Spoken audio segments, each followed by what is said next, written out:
We are here once again with Enrico, and we just had a wonderful demonstration this morning on deploy being used in a palletization application. The system got here because of shipping oddities, an hour and a half ago, and so it was a true demonstration of the quickness of deploying that particular application. We saw deploy. When did you launch deploy? 2 years ago? 2 years ago, yes. Yeah. Yes. Okay. And when that came out, it was a really great demo that you had. But it turns out to be, we were only seeing the tip of that iceberg. Yes.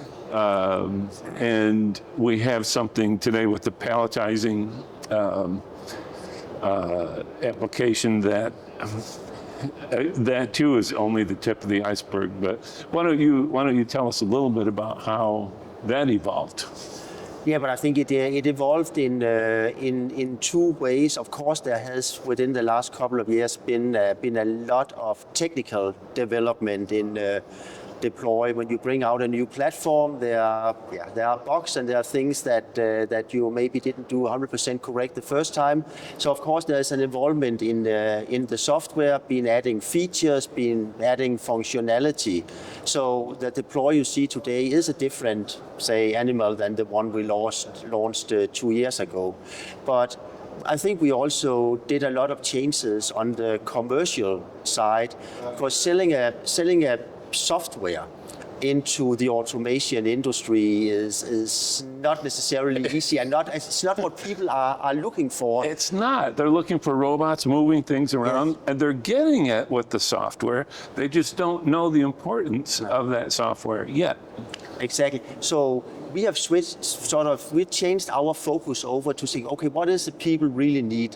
Yeah. They need a solution. They need to put boxes on a pallet, or they need to take their, work pieces in and out of a CNC machine. That is the true challenge people they have. Yeah. And that is what we are now giving them in cooperation with our local partners, such as Stoik.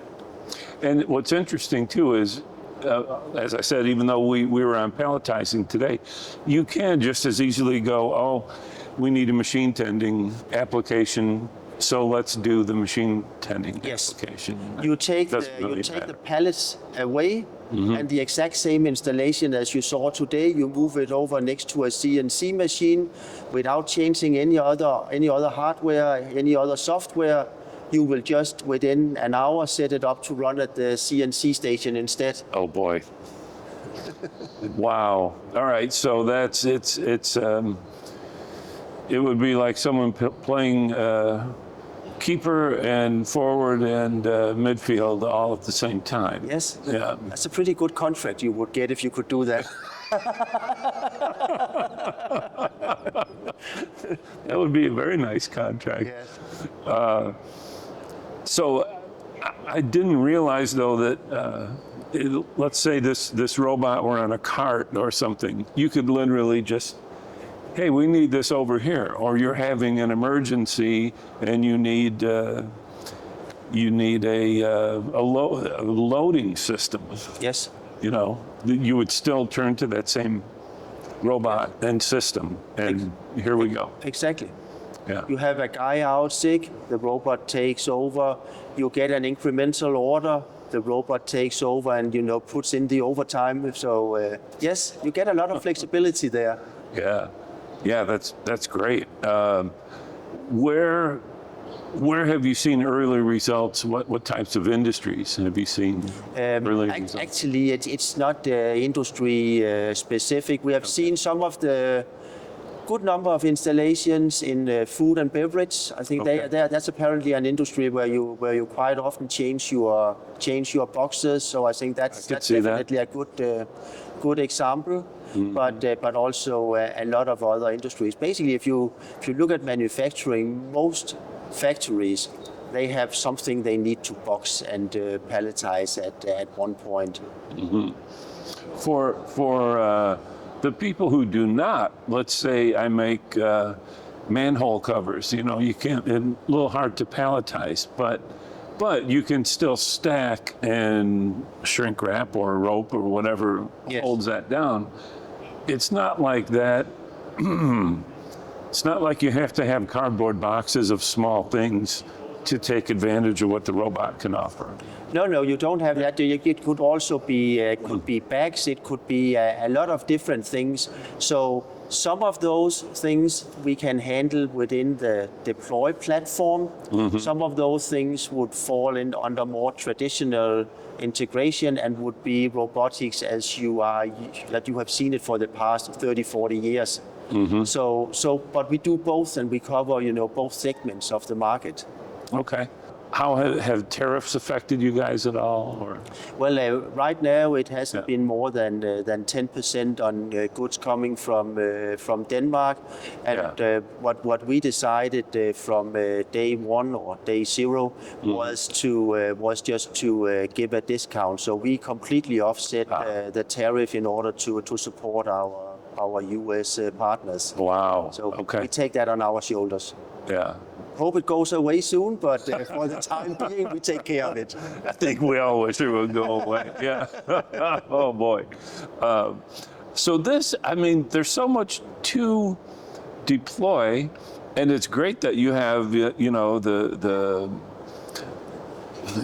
number of you have a lot of integrators, right, who have signed on with Deploy. How many in the U.S. alone?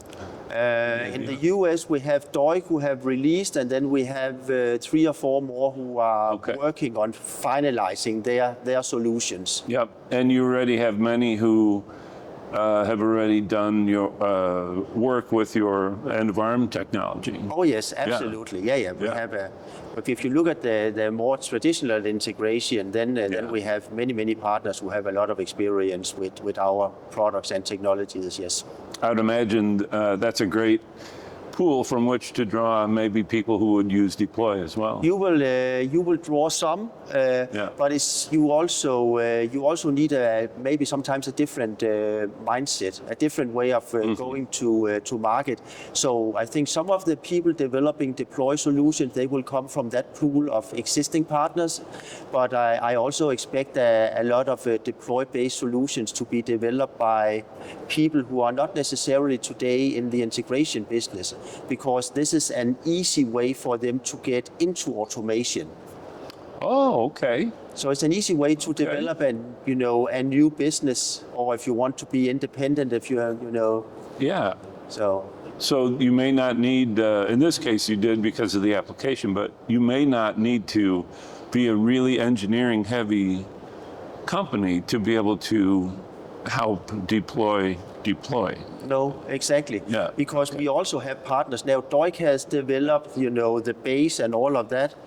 But if you are in a different area, you can buy the gripper from us, the Deploy from us, the robot from whoever you want to buy it from, and you can buy the base from DOIC. You don't need to engineer that.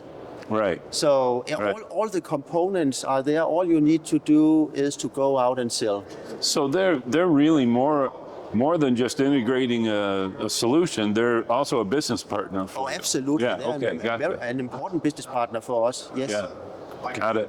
And I know you've added at least one person to the team high up, and you're probably looking for more people, I would guess. We have 2 open positions in the US right now. Yes. Okay. And that's all the rollout, and it's funny. I mean, you have robot vendors like Fanuc, for example, just added another 600,000 square feet to their footprint here in the state, and it's amazing that all of this is becoming so mainstream, and that goes right along with who's using the equipment. Yes. It's not the engineer; it's the end user. Yes. Right? Exactly. We're making those changes. That's really different. Can you talk a little bit about that? That had to be something to get used to from your end as well. No, I don't. I think from OnRobot, I don't think we need to get used to it, because this is basically what we have been pushing from day one. This is what we really believe is happening, or what is happening now is what we said. Okay, this will eventually happen. Now we start seeing the first movement. I think we're still seeing very, very little. But it's the same as when you had personal computers coming out, many years ago. It was like, who needs that?